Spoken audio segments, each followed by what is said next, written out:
Sejumlah rest area terutama yang berada di tol Jakarta Cikampek akan ditutup jika terjadi kemacetan cukup parah di puncak arus balik.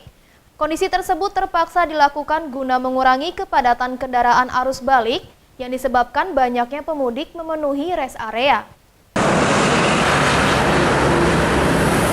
Simpul kilometer 66 ruas tol Jakarta Cikampek merupakan titik persimpangan antara kendaraan dari arah tol Purbalenyi, tol Cipali serta tol Jakarta Cikampek.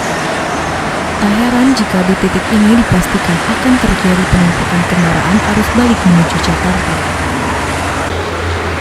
Mengantisipasi hal ini, petugas dari kepolisian menyiapkan beberapa skema lalu lintas, diantaranya adalah menutup sejumlah rest area yang berada di sepanjang ruas tol Jakarta Cikampek.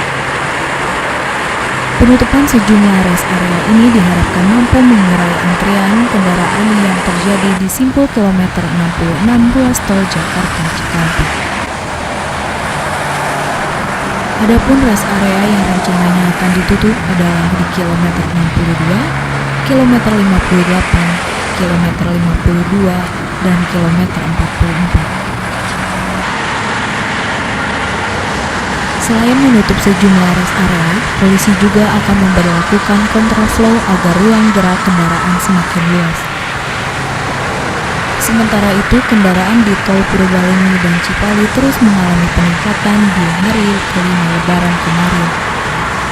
Tercatat setiap 3 jamnya ada 3.000 kendaraan yang melintas di ruas tol ini.